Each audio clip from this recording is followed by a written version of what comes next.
السلام عليكم ورحمة الله وبركاته.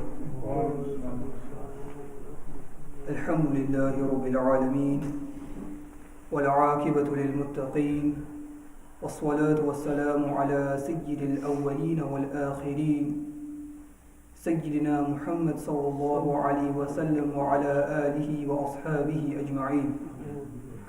أما بعد، فأعوذ بالله من الشيطان الرجيم. بسم الله الرحمن الرحيم.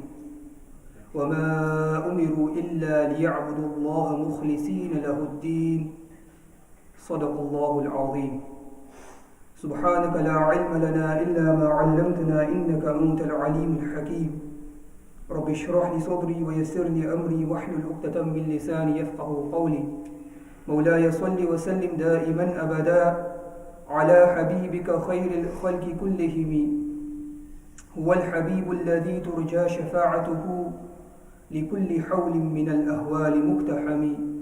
يا رب بالمصطفى بلغ مقاصدنا واغفر لنا ما مضى يا واسع الكرم.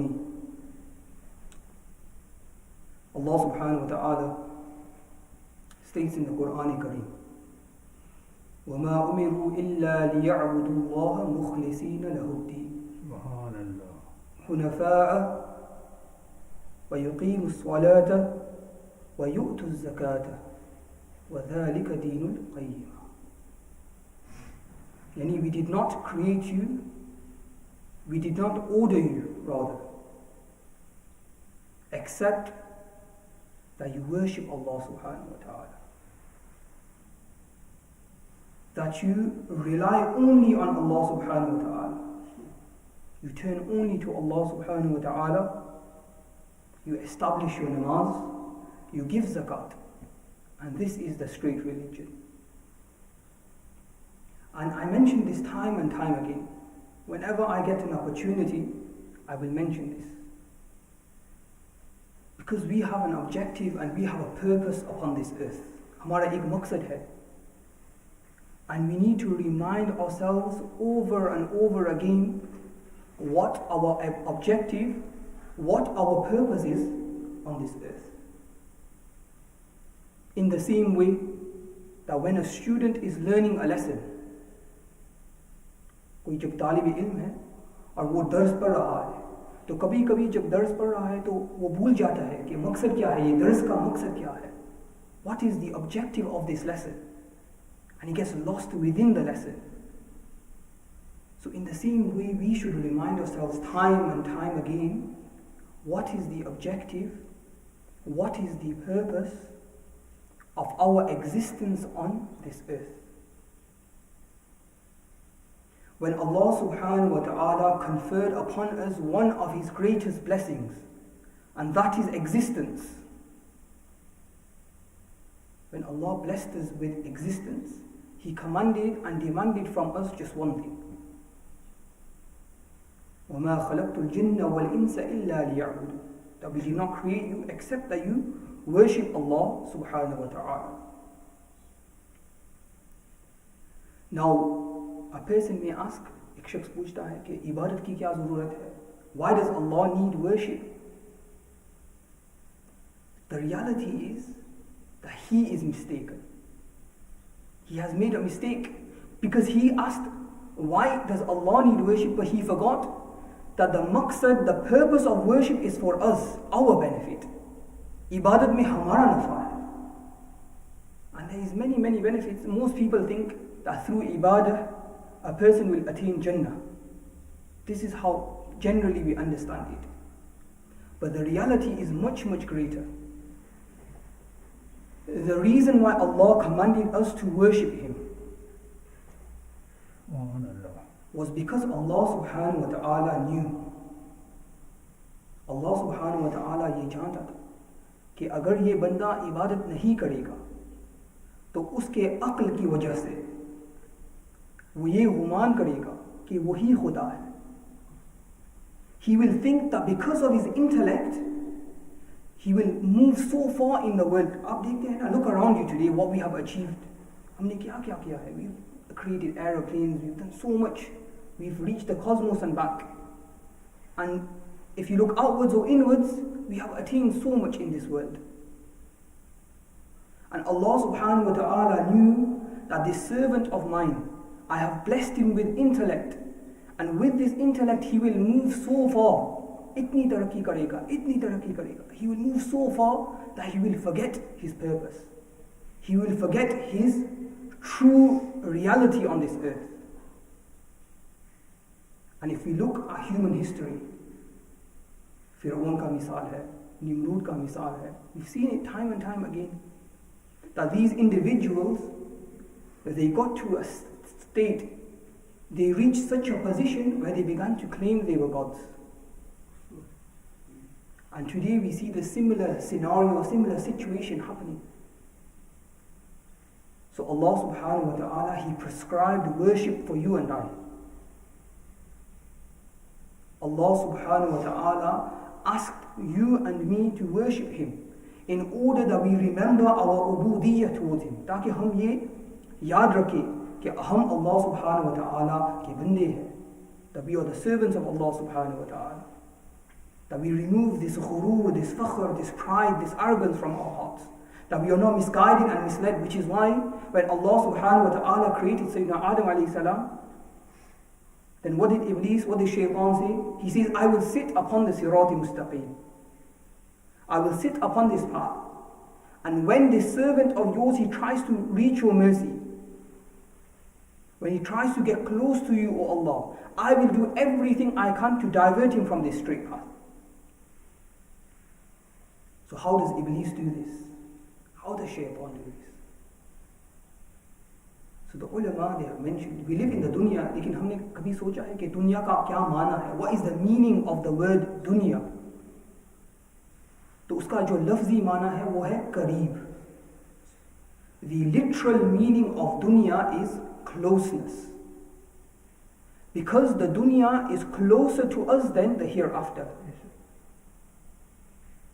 यानी दुनिया आखिरत से करीब है, और इसलिए कि दुनिया दिल से भी करीब है.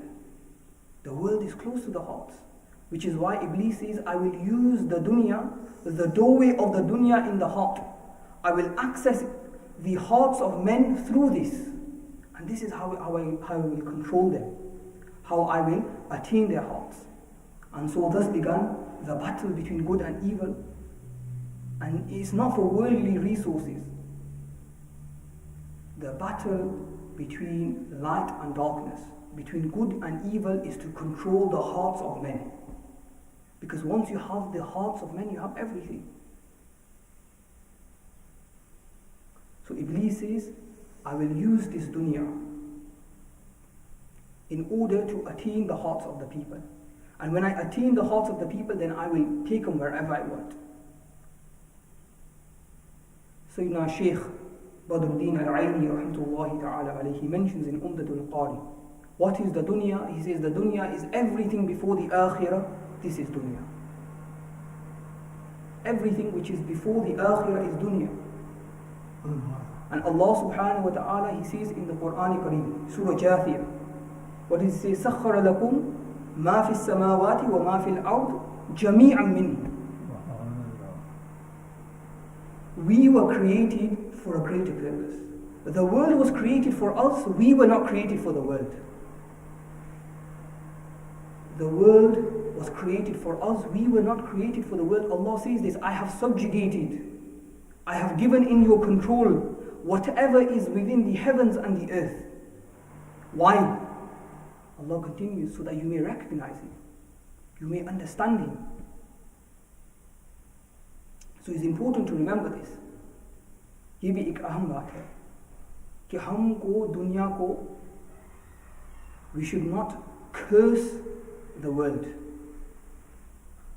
We should not curse the world. Lanat, you shouldn't do this. ये एक हदीस है कंजुल उमाल में मज़कूर है. Rasulullah sallallahu alayhi wa sallam ने फरमाया that you should not do this, you should not curse the world, because the world is a creation of Allah subhanahu wa ta'ala. The Mufassirun in the tafsir of the word alam, they say it is ala. It is an instrument. It is a means by which you recognize Allah subhanahu wa ta'ala. And in many verses of the Quran, Allah subhanahu wa ta'ala says that this dunya, this world, ye ek kheti hai. Right? This is a field. that you plant the seeds of good deeds and you will attain the fruits in the hereafter. So you cannot curse this world, because we attain so much from it.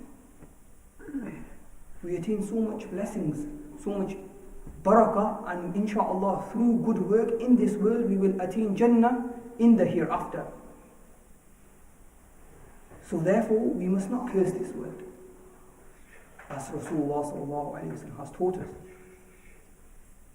Rather, we live in this world and we take from it that which we require. Which is why the ulama, the scholars have said that the world in essence is not evil. Only those things within the world which take you away from Allah subhanahu wa ta'ala. यानी दुनिया में वो चीज़ें जो आपको अल्लाह सुब्हानहु व तआला के ज़िक्र से गाफिल कर दे, वो चीज़ें ये मलकून, they are cursed, they are disliked. Otherwise, how would a person survive in this world? He needs his rizq, he needs his sustenance, right? Rather to extend your hand towards another, the Prophet ﷺ, he disliked this. So a person, he must live within this world. We do not negate this idea. He must take his sustenance from this world. Rizq to hasil karna hi hai. But it's when a person, he gets completely lost in the world, when he becomes drowned in the love of this world.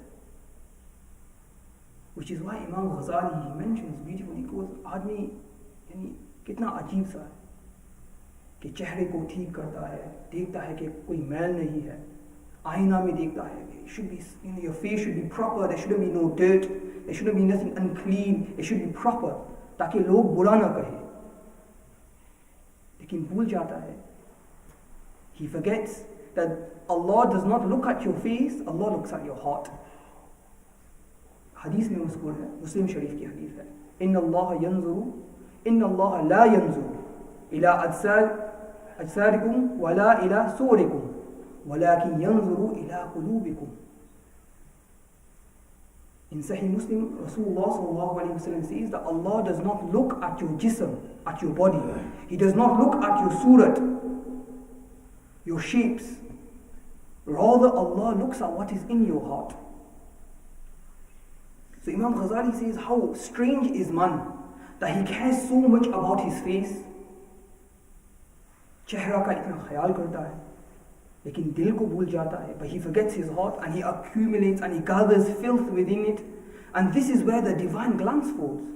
This is where the glance of Allah subhanahu wa ta'ala falls, and he forgets this and he neglects this and he fills it with impurity and filth. He fills it with the filth which is the love of the world. In one very famous narration, I've mentioned this many a times, and I mention it again here, that the Prophet ﷺ says, "Us zamana qareeb hai," that time is very close.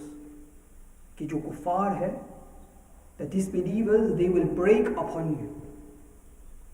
आप पर हमला करेंगे. They will break upon you like food on a plate. Food on a plate. You know, if there's a plate of food placed in front and everybody, one comes from here, one comes from here, one comes from here. They will break upon you like food upon a plate. So the companions, they asked, Ya Rasulullah sallallahu alayhi wa sallam, will we be few in number? क्या हमारी तादाद कम होगी इसलिए? Rasulullah sallallahu alayhi wa sallam said, no, you will be like the foam upon the ocean. You will be like the foam on the ocean.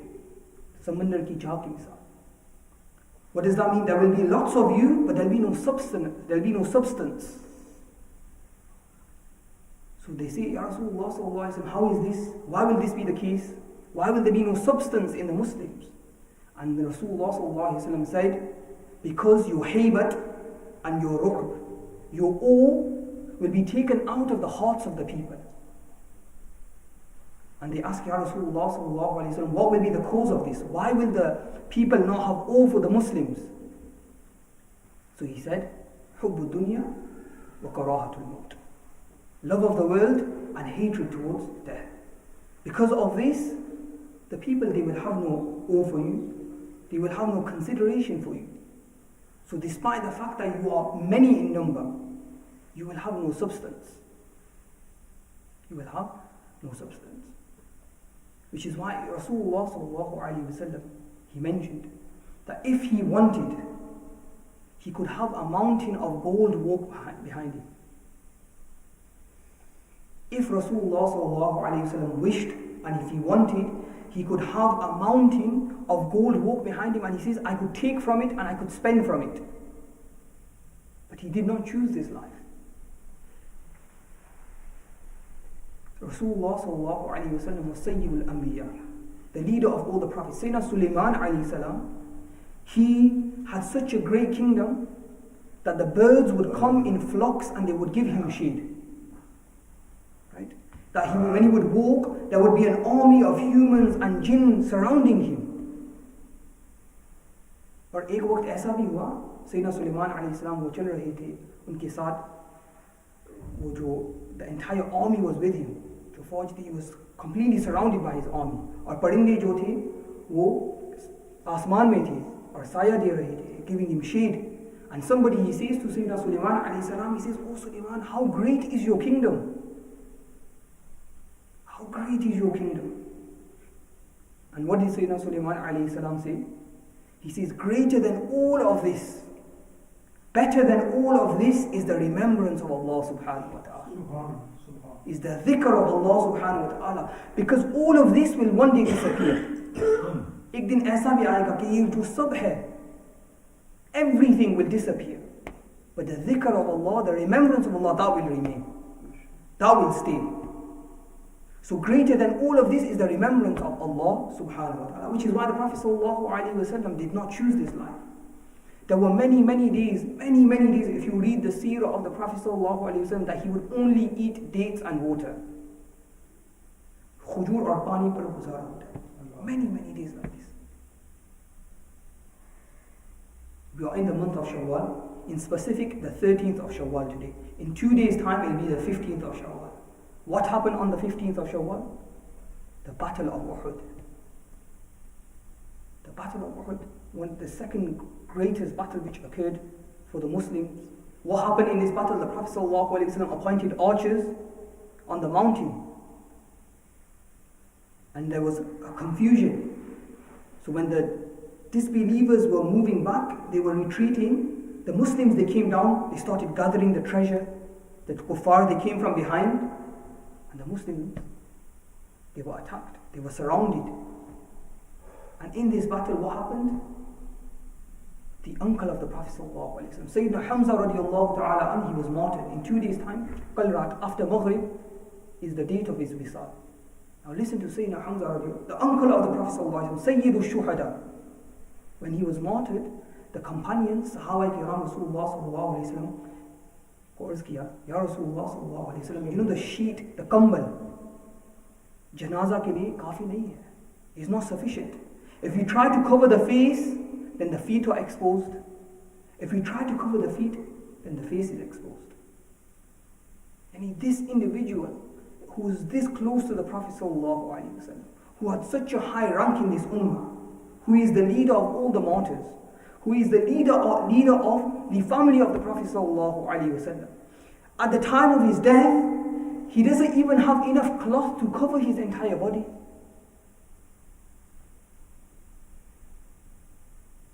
And then what is our situation? What is our thinking? Especially hamare jo naujawan hai, our youth, that for them there's not enough hours in the week. 80 hours, 100 hours, this is what they believe success is. That just wealth and money and dunya and dunya and dunya. That's it. That's all they care about. But the reality is there's no pleasure in this world. What are you trying to attain? In this world, there is no true pleasure. There's no true pleasure. You say, well, when I eat food, I attain pleasure. But this is removal of pain. When you have the pain of hunger, you eat, this removes the hunger, so you attain something similar to pleasure. When you are thirsty, you drink water, it removes the pain of thirst, therefore you attain something. In the same way, when you're bored, when you have nothing to do, you occupy yourself with something worldly, this removes the pain of boredom. So there's no true pleasure in this world. The true pleasure is in the hereafter. It's similar to a person who is walking in the desert. A person who is walking in the desert,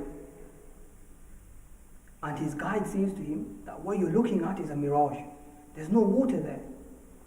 But he says, no, I want to drink it. I'm going to drink it. And he keeps going there, and he says to him that there's no water there. Why are you going there? Wait a little while. If you wait, agar intizar kiya, to pani mil jayega. You will attain water, just wait for a small amount of time. But he says, no, I'm going to go to the mirage. You'd say to this person, you're stupid. But this is exactly what we're doing here in this world. We're so engrossed in this world. We've gone in so deep that we cannot even see it. That when we say these things and when we hear these words, we get upset. We hear this time and time again. But Allah subhanahu wa ta'ala, He reminds us time and time again in the Quran. How many times does Allah remind us? Prepare for a hereafter. Prepare for the hereafter. There's a narration which is attributed to Sayyidina Isa alayhi salam. He says that this world is like a bridge.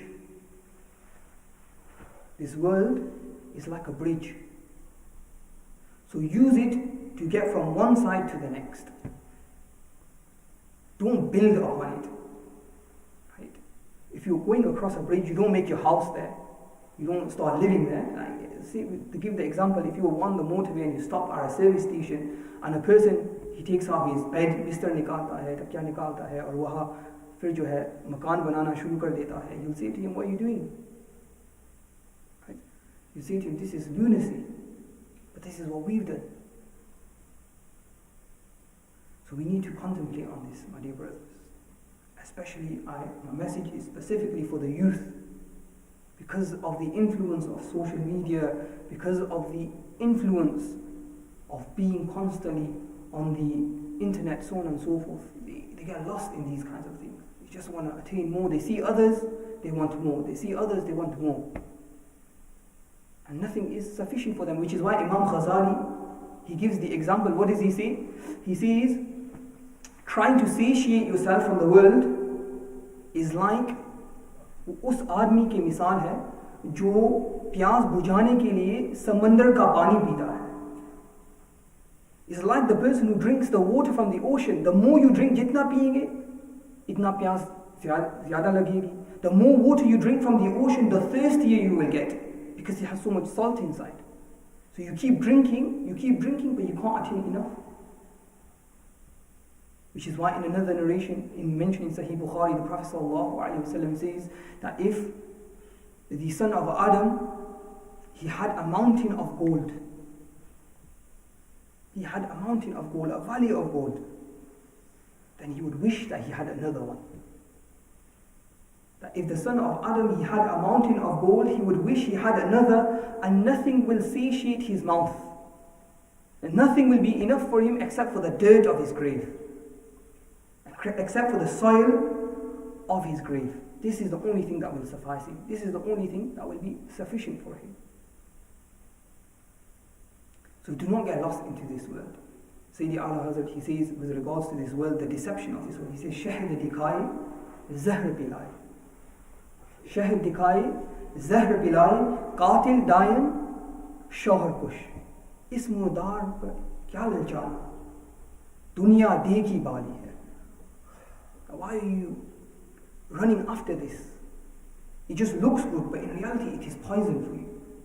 The reality is, it is poison for you. So why are you seeking this so much? Why are you losing sleep at night? Why are you spending your days and nights trying to attain something which will go? In Arabic, the word dhahab, which means gold, it means to go as well. It means to go, it means gold, and it means to go as well. Why? Because it will never stay with you, eventually it will go. Right? So, and then Allama Iqbal, he says as well, Kafir ki ye pehchan ke